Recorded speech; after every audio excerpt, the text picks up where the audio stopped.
Coach Renee J, the Mom Boss Coach. Today I'm going to be closing out the topic that we've been speaking about all week, how to establish your family routine. Because once you get your schedule together, or somewhat of a schedule together for your family's daily routine, then your family is going to be able to get in the groove of things. They're going to be able to know, hey, when I get up in the morning, I brush my teeth, or when I get up in the morning, I'm supposed to comb my hair. Your children may know, hey, I need to go make up my bed, or whatever you want them to do in the morning. And I also explained to you that you want to go ahead and see if you can take some time and figure out what you want your children to focus on when they get out of school, when they get home. What do you want them to do, as well as the night? So you want to end up having like a morning, after school, and night schedule that doesn't have to be very complicated with a lot of different tasks, just things that you want your children to remember to do. This is one of the biggest things that I help mothers with, is establishing and maintaining a daily routine for their family and home management, right? Just how to juggle everything. Basically forming a schedule that fits their lifestyle. Because as many of us know, right, you can find yourself burdened down with everything that you have to do. Because as a parent, especially as a mother, you don't just have things that you have to take care of for yourself, right? Like your personal errands, things that you need to do for yourself, taking care of your health, going to the doctor, whatever you need to do, okay? Going to the therapist. But even your work schedule, if you work, or if you have a business, or whatever you do, okay? Even you at-home moms, you have things that you have to do for your own self. And then if you're married, then you have things you have to do for your husband. And then you have to juggle the children, or even if you just have one child, depending on what that child needs, right? Whether they have special needs, whether they have a special condition that causes you to be running back and forth to the doctor. We have to take all of these things into consideration, because I understand that even though I'm teaching you how to create a family schedule so you can begin forming a routine for your family, I understand that everyone is not in the same place when it comes to their families and the children that they have. You may have children that have a lot of different mental disabilities or physical disabilities, developmental delays. So you may end up having to do a lot of the work around the house, you and your spouse, or you and your family members. That's why I want to drive home that creating a family schedule with duties and tasks that have to be completed can be done in any household, right? By anybody within the household. So if you have children that are not able to help with different duties because of the things that are going on with them physically, right, or even mentally, then see within the household who can help you, or even get outside resources. You might have a cleaning lady come in once a week to help, if you can add that expense in, whatever it might be, right? You may have a spouse that you can work together with and split up the chores. You may have older children that can help and step in. You may have loved ones or family members that live close by that don't mind coming to help you, or even may live with you, that you all can split up the work. Because some of you are living in one household, but there are two different families, right? Me, myself, I've lived with people before. And so I remember when I was living with a young lady, I began to take the initiative and communicate with her on the things that I can help with and that I would do. And it made it so much easier for her, because me and my children were helping to clean up and take care of things around the house. And her children just had to manage their own areas, but we helped out a lot. And so when you're living with someone, that's what you want to do. You want to make sure that if you are sharing a household with somebody, that you're mindful, whether you're family or not, that you're mindful that you and your family can also have your own family routine. In fact, I would encourage you to start to build your family schedule now, even while you're under somebody else's roof, because you're training your children, right, in what they need to do on a daily basis. So for example, when I was living with this other family, I would still have my children get up and pray, and get up and brush their teeth, and get up and do different things, right? Whether it was make up their bed or whatever. Then I would have them do other things throughout the day, whether it was reading, whether it was chores, whatever it was. And of course, their night schedule. So they had their bedtime. They had things they needed to do before they got to bed. So this had nothing to do with that other family and what they did. This had to do with what I was training my children to do and what I needed my family to do, right? Because eventually I was going to get my own household. So that was just a moment of time where me and my family happened to be living with another family. Sometimes you might be living with another family by choice or just because of the circumstances you're in. But no matter the reason of why you're living with another family, I want you to understand that you don't want to keep telling yourself, I'm going to start a family schedule for my kids or my family when I move out, because you want to start now. I would just encourage you to do that, because children learn by repetition. Adults learn by repetition.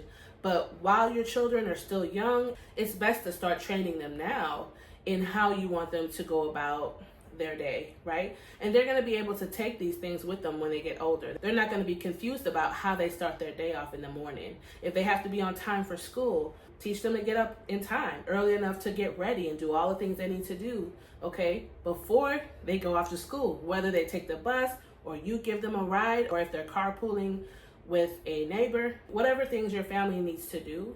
There's a practical way that you can create a simple family schedule that highlights everything that you want your family to focus on and also helps you with time management. Because if you get some help, right, if you begin to train your kids in how to do the things that you do, or you and your husband or you and your spouse may normally do, if you train your children in how to assist and eventually take over that duty or that task, whether it's yard work, whether it's anything within the house, right? Mopping, sweeping, cleaning the floorboarders, right, around the floor, whatever it might be, dishes, trash, whatever you may want help with around the house, the best time to start training your children is while they're young. And when I say young, I mean 2 and 3 years old, or even earlier than that, even in how to pick up their toys, right? Or pick up trash that they see, paper and different things, and throwing it away, so they can learn, hey, we don't just make messes. We don't just go throughout the day and make a mess, but we clean up, right? And of course, you want to monitor them as they're helping you to do whatever it is, because of course we're dealing with young children, right? Now, if you're a parent that's not dealing with very young children, you might be a little more free to just train your child and then make sure that they, tell them to go and do whatever it is, throw the trash out, do the dishes, whatever, and you let them do it. And then you come back and check on them. But when you have smaller children, 2, 3, 4, 5 years old, you want to make sure that you're monitoring them, right? Because they can throw away things that they think is trash that really isn't. They can end up hurting themselves if they are assisting you or supposed to be assisting you with something like dishes or anything like that. Maybe you want them to dry the dishes and put them on the counter. But you have to pay attention, because if there are knives, if there are breakables, like porcelain plates and glasses that they're handling, they shouldn't handle those things, right? Because they don't know how to be as careful as they need to be. So these are all things that we need to take into account. But I want you to know the importance of training your children while they're young, right? So that they can begin to develop life skills in how to clean up their environment, right? To clean up the environment that they're in, inside and outside. Because something we tell ourselves a lot of times is, oh, they're too young and they can't handle this or that. We really don't know what our children can handle until we start to train them, right? I've seen videos of parents teaching their children how to cook, full meals, at 5 years old. And these children are able to cook a full meal by themselves, but they've been trained. They've been trained probably since they were like 2 years old. So I'm not saying that your child has to be a full chef at 5 and 6 years old. My kids weren't, but they obviously were doing a lot more than maybe someone else may have thought that they could, because I didn't hinder them. So for instance, if you're outside and you're watering the plants and you're mowing the grass or whatever you're doing, let your child be with you. Keep an eye on them, but let them be with you. And whatever they can help with, let them help.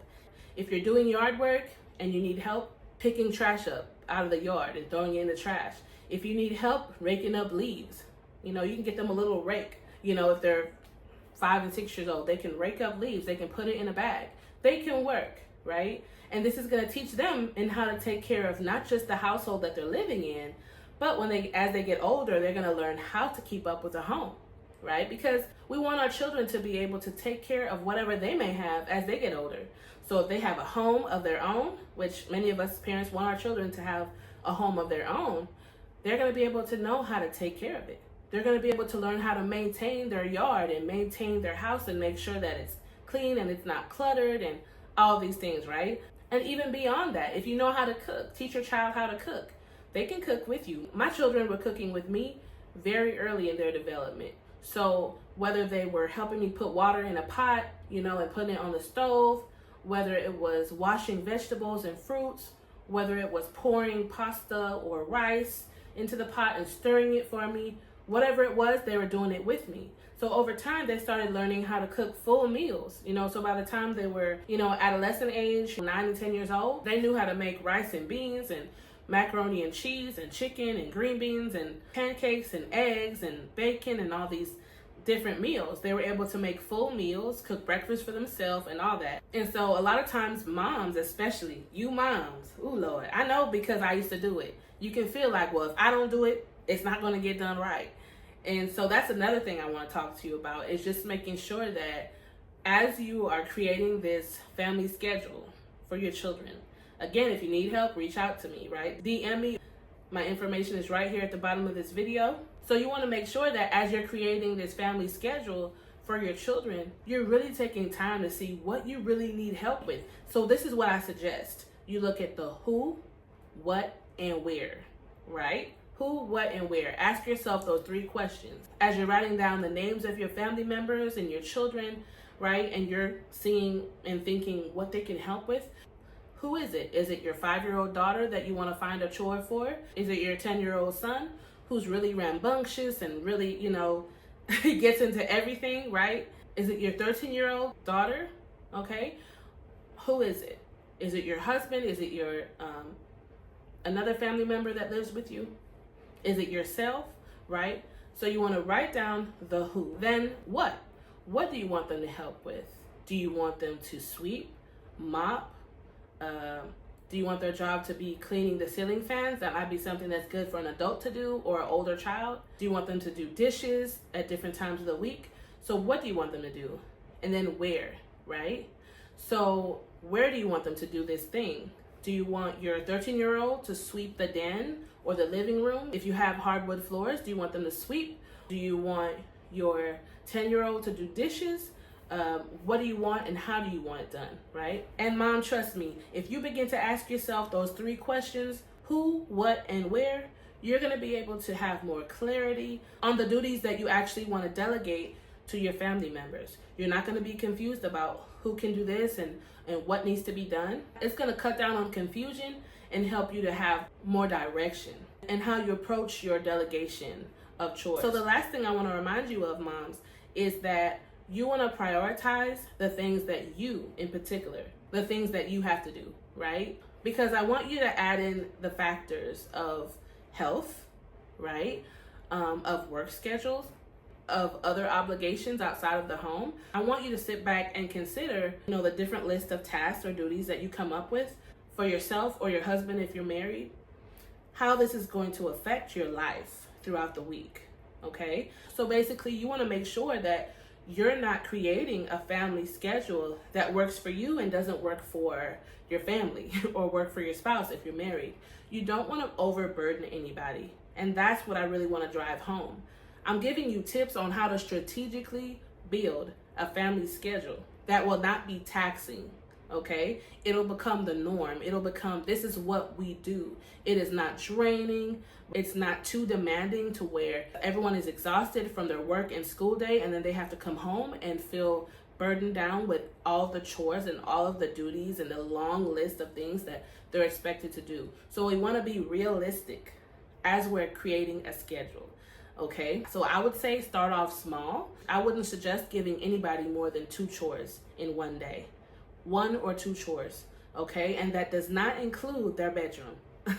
Okay, so for instance, if you have a 13-year-old, they may be able to handle cleaning up their room, helping out with the dishes, right? And maybe sweeping the kitchen. Because they can clean their room when they come home, or they can make sure their room is clean before they go off to school, right? And then when they come home, they can clean the dishes. And then they can sweep the floor after dinner. So it's not going to be burdensome. You can have somebody else throw away the trash, so on, okay? You can have somebody else tidy up the living room. These are just suggestions, right? You may want to tackle the bathroom yourself and maybe have another child kind of assist you so you can start training them. Maybe you have a 6 or 7-year-old, or an 8-year-old. You can start to train them in how to clean the bathroom, what products you want them to use. You can get healthy products that are safe for children. As you're cleaning, of course, you're smelling the products, right? There are a lot of healthy products out there that are all natural, or even ones that you can create at home if you do your own research and find ones that are safe for you and your family.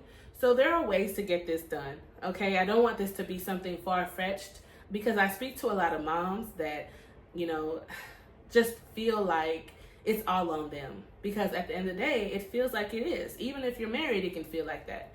Unless, you're somebody that has a husband that is very involved with the family, regardless of if he, has a full-time job or he's running a business. He just might be the kind of man that's very hands-on with his family. He wants to be there to help with everything, whether it's changing diapers, cleaning up, cooking. Some of us have amazing spouses or amazing family members that just do things without you even having to ask, which is such a help to you, especially if you're a mother and you feel like, okay, at the end of the day, you're just looking forward to that opportunity to where you can just lay down in your bed and do nothing, right? Just not even think, just lay down. So I don't want you to burn yourself out continually, Mom, and I don't want you to think that you've procrastinated if you have to leave something undone and you have to move it to another week, right? Or move whatever task you were gonna do to the weekend. That's where prioritization comes in, okay? There are several times when I looked at my week and I was able to look and see, wow, this week is jam-packed. I have so much to do, because it's not just tasks I had to do. It was different places I had to be, or it's different people I had to help, or it's different things I had to assist my children with. So it gets beyond, just tackling house duties and things like cooking, all these things. Sometimes some things could wait till the weekend, and that's okay too. It doesn't mean you're procrastinating. It doesn't mean that you're pushing it off as if it's not important. But when it comes down to it, you want to make sure that you're not putting so much on yourself, that you're not considering the mental strain you're putting on yourself or the physical strain that you're adding. Because the reality is, as parents, yeah, we have to raise our families. We have to train our children and go to work and, manage them, when they come home, assist them with things. But we have our own issues that we're dealing with, whether it's mental, emotional, physical, spiritual. And so we have to take all these things into account, as well as our spouses if we are married or getting married. We don't want to feel weighed down, right, with these schedules and these family routines. I want to ask you to do me a favor. Go ahead and like this video and share it with another mother that you believe it will help, it will strengthen, it will empower. If you haven't bought my ebook, How to Manage in All the Chaos, go ahead and buy your copy. If you follow me on Instagram, you can go ahead and click on my Linktree link. Go ahead and make that purchase. This book is going to help you in learning how to manage your household with more clarity. It'll even help and renew your vision as far as where you want to lead your family. And so many mothers, whether they're working at home, new or experienced, have reached out to me and let me know that this book was a blessing to them. Professionals, seasoned mothers who have already raised their children. So on both sides of the spectrum, whether you're a new mom or you're experienced mother with teenagers or adult children, this book is going to be an aid to you, right? Because it just helps you in learning how to manage your household and your family, no matter what season of life that you're in. All right, that's it for this week, moms. Bye.